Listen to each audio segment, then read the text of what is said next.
Tapi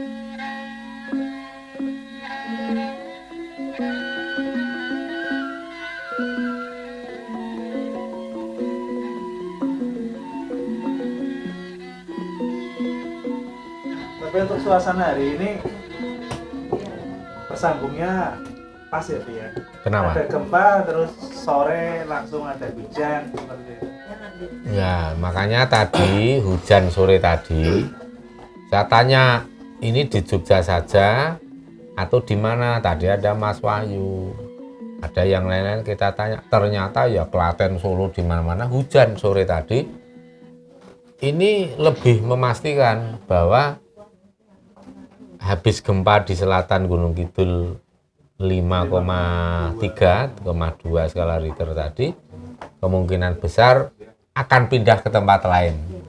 Tidak ada aftershock atau susulan. Kalaupun ada mungkin kecil di bawah 3. Jadi nggak sempat untuk menganulir proses terjadinya mendung. Nah, tadi sore langsung hujan deras. Wah, puji syukur lah. Jadi ya nggak ada yang lebih gede lagi untuk waktu yang dekat.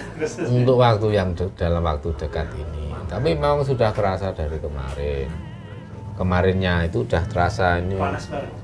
Ya ting celekit buatel panas, cuman tadi pagi kan mulai terasa kayak energinya kayak terasa itu kan kayak pusaran-pusaran itu mak zek.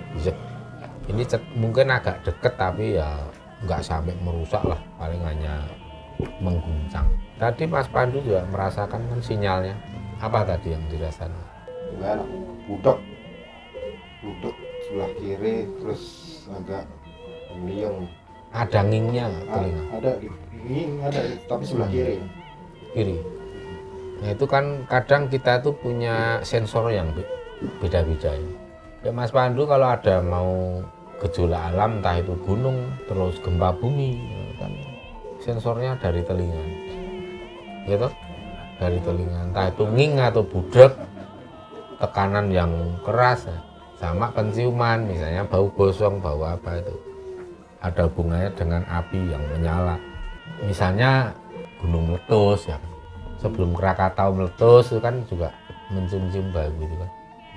Nah itu dititeni, jadi masing-masing kita itu pekanya di sisi mana, sebelah mana. Panca indera kita mana yang paling peka gitu. Titeni sampai kemudian kita mengenal diri kita sendiri di mana kelebihan kita. Gunakan. Ini fatalnya, saya mengenal itu dari bentuk perut, dari foto. Oh ini baunya Mas Pandu. Oh ya. Tapi akurat. Baunya Akurat banget. Akurat banget. Cuman dari perut hanya potongan gambar perut udah langsung tahu. Aku malah itu tadi kaki ya apa? Saya tanya kamu. Pinggang ke kaki kan malah. Tanya di luar konteks tadi boleh dong? Boleh. Soal angka yang keluar atau apa? Sudah angkanya sudah, Iya, Mas. Saya tertarik dong dengan ini. Saya dari itu lihat pusaka tombak dan yang disikap itu, Chris. Ini belum ada konteks tadi dong. Adakah cara bagaimana cara pusaka yang cocok buat kita tuh, adakah caranya menilai pusaka ini cocok buat Kalau kita? yang kita lakukan selama ini, satu, kita tidak pernah mau belajar ilmu menarik pusaka.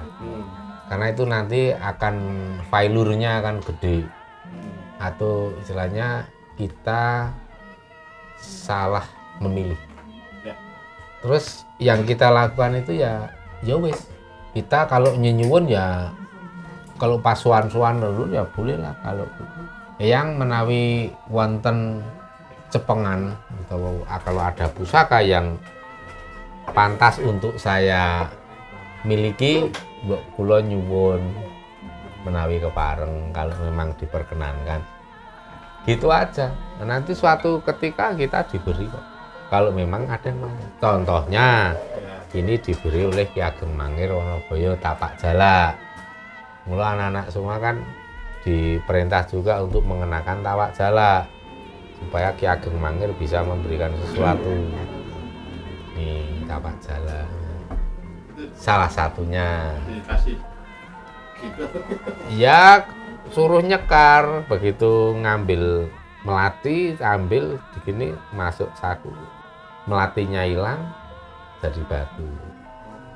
Misalnya itu. Terus kemudian ada lagi pas kita masih rem-rem tidur jam 5:30, terus dibangunin sama eyangnya mami. Ngger tak paring keris. Kayak boleh ono itu cari di lemari yang ngadep ke itu, yang di lemari batik itu. Cari itu kan sebulan sebelumnya kan kita bersihin kosong, nggak ada apa-apanya kecuali satu stop map yang ditaruh di lemari itu. Kalau stop map kan tipis toh Mas. Kalau ada bendanya kan kelihatan. Itu nggak ada isinya apa-apa, cuma stop map kosong.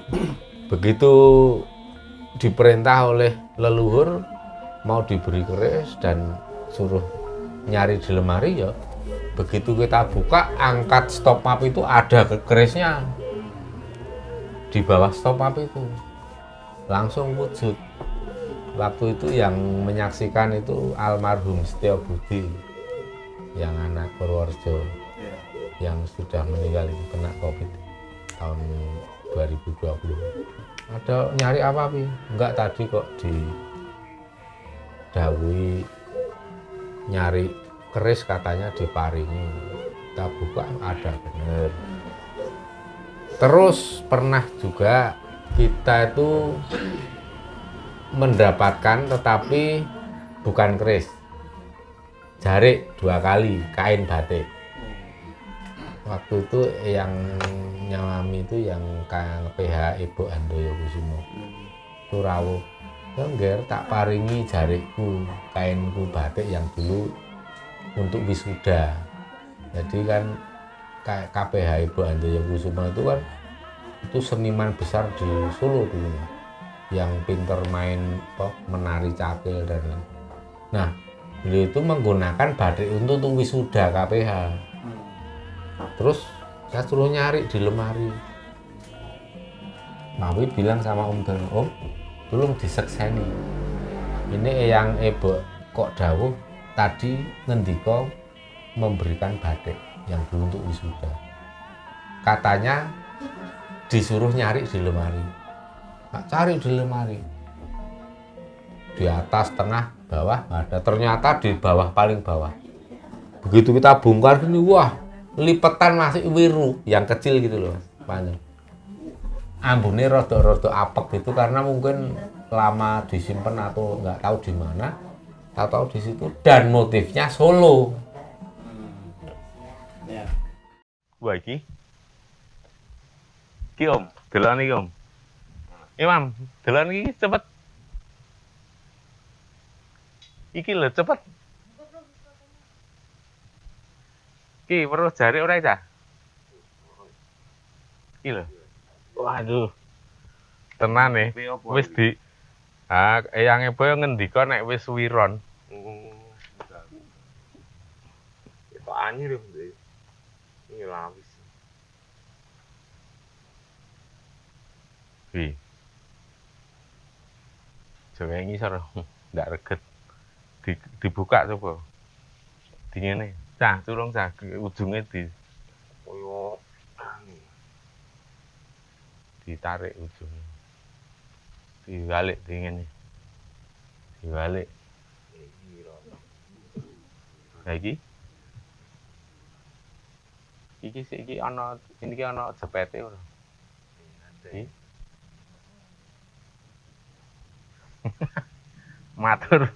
Matur sembah nuwun yang Ibu. Iki pareng. Bu iki motif apa?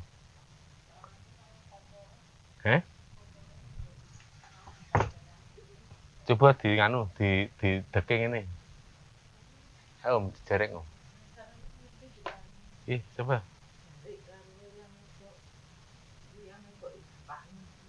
Iki ngene. Cekel Om.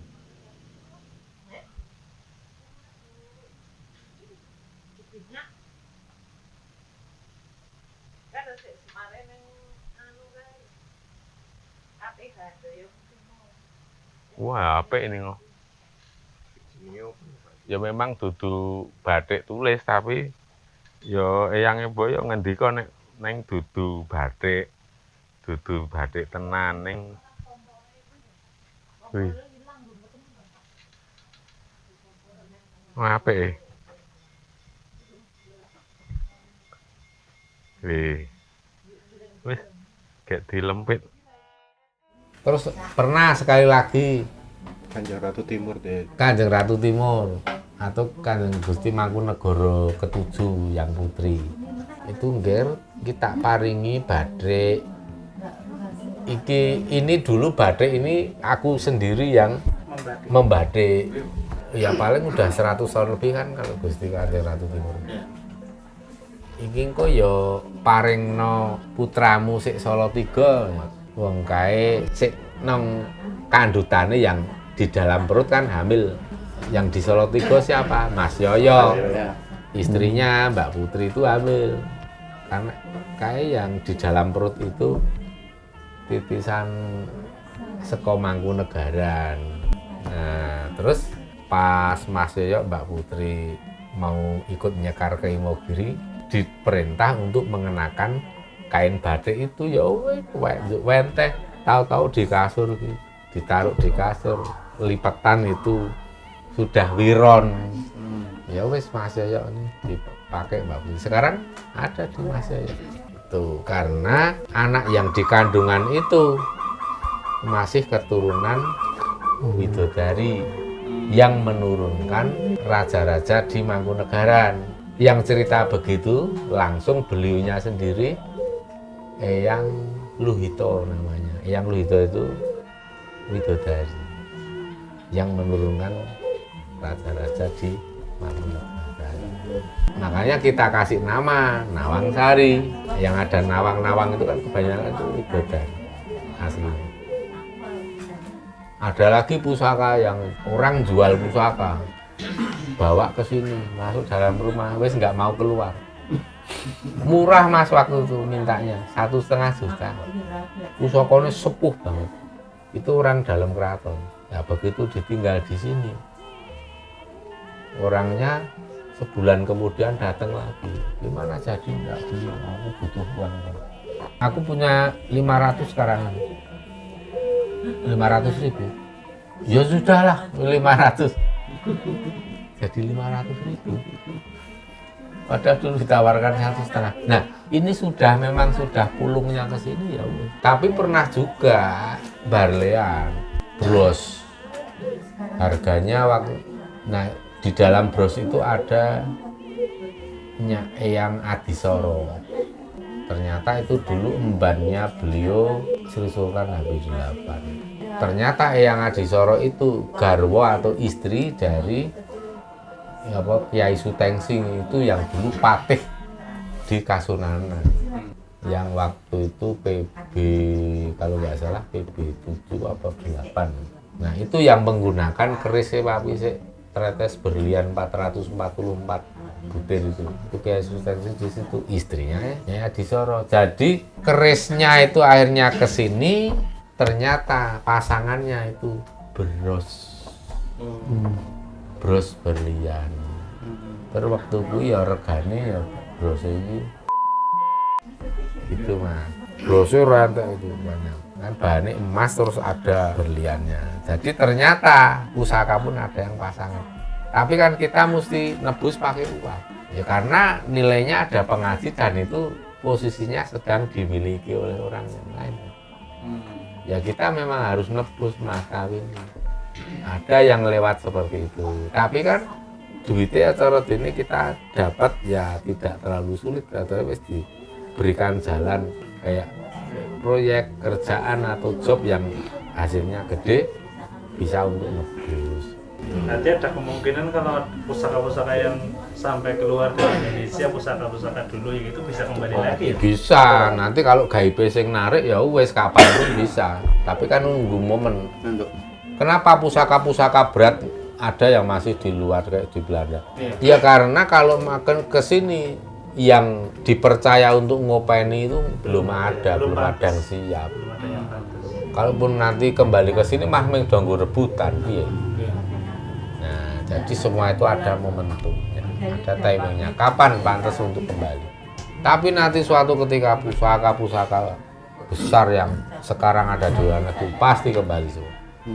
Karena pusaka itu barang hidup. Karena kan waktu itu banyak dijarah tuh Romo, kayak pusaka-pusaka itu. Iya, makanya kan yang dijarah fisiknya aja, tapi kan metafisiknya bisa kapanpun mengembalikan. Iya. Mau sekarang yang namanya pusaka itu bisa saja tiba-tiba lenyap. Ini tombak. Kadang tahu-tahu lenyap. Kemana yang ngambil, yang pindah siapa? Pelesiran. Setelah 3 hari ada lagi. Kan biasa kan. Pasti ada ya, banyak pengalaman orang-orang yang punya pusaka yang tahu-tahu hilang nggak ada pergi, tapi suatu ketika ada lagi. Mungkin Mas Bowo pernah juga punya pengalaman tentang pusaka. Jadi pada lu untuk bisa memberi pusaka secara kasat mata gitu loh. Bisa, dan itu akan ditentukan sendiri oleh beliau kepada siapa yang pantas. Pantes mboten. Layak mboten. Kita kegeden pangangkah ya belum pantas. Ini kayak pusaka ini termasuk kan yang datang ini. Kita ini hadiah dari Ki Wong Alus. Nah, Sidoarjo. nah Ki Wong Alus itu udah 8 tahun nggak ketemu. Tahu-tahu kangen banget, udah lama nggak ketemu, terus kesini memberikan keris. Ini 2 ini isinya. Yang satu Mataraman, yang satu ternyata apa? Singosari. Yang Singosari wes grepes dimakan usia, Mas. Pas di sini tuh ini ya powerful, tapi siapanya kita belum tahu. Nah, terus habis itu nanti malamnya aku sama Ki Wong Alus ke pertapaan Kembang Lampir. Pas pulang itu mami ngabari nek iki ana sik rawuh. Sopan. Kok sik rawuh iki saka Singosari. Arep nderek kene. Namanya Kiai Pandulu. Pandulu itu penglihatan ke depan. Nah, ini itu ternyata manjing sih. Itu kan udah pulung, mungkin memang cocok di sini. Makanya Ki Wong Alus sendiri mungkin kayak dituntun. Nah, itu seperti itu, banyak jalan menuju Roma. Ya. Banyak cara untuk punya pusaka. What's next? Yang di dia memang yang palingan itu pun gitu. Ya, jadi ke mayoritas paringan leluhur. Itu lebih bagus daripada kita narik-narik. Oh iya, tapi pernah juga kita bantu teman-teman dari Prancis banyak yang ingin punya pusaka. Ada sekitar 5 orang. Ya kita ajak ke tempat yang banyak koleksi. Cuman kita pilihkan mana yang cocok. Oh ini energinya sama Anda sinergis. Kamu cocok pakai ini. Yang kita pilihkan karena ada sinergisme antara pusaka dan orangnya. Yang dilalah, dia ya paling srek dengan keris itu. Itu ada sampai 5 orang, semua srek cocok. Nggak ada protes, nggak ada opsi. Ya, saya seneng. Ambil. 5 orang itu orang Prancis semua. Ya kita kan bisa mendeteksi mana ini pusaka cocok dengan seseorang apa enggak kan. Begitu. Ya. Kalau pusaka itu bisa membawa hal yang nggak baik nggak? Bisa kalau nggak cocok. Misalnya kita orangnya gerusa-gerusu, cenderung kurang teliti, Kurang sabar. cenderung ora sabaran dan nekat. Tapi kita punya pusaka gonjone gonjo iras. Ibaratnya gonjo iras itu tanpa konduktor apa tanpa konventer. Jadi energinya langsung bleng, los. Gonjo iras itu yang bongkotnya ada apa terusan atau sambung. Perpet Ya. pati gendut. Wis bobo. Ya, Dur. Wis saiki wis jam 3 we. Neluk. Pinten? Pun nggih para sederek, para pamirsa, pemirsa, ini tadi obrolan-obrolan santai ringan ngalor ngidul onone ming Gojek. Tapi di antara Gojek dan guyon tadi ya mudah-mudahan ada pelajaran yang bisa kita petik bersama dan berguna untuk kehidupan kita. Selanjutnya untuk mengarungi masa-masa yang akan datang. Nggih, mekaten wilujeng rayu kang tinemu bondolan bejo kang teka saking kersaning Gusti Suradiraja ningrat lebur dening pangasuti rahayu sagung titah dumadi.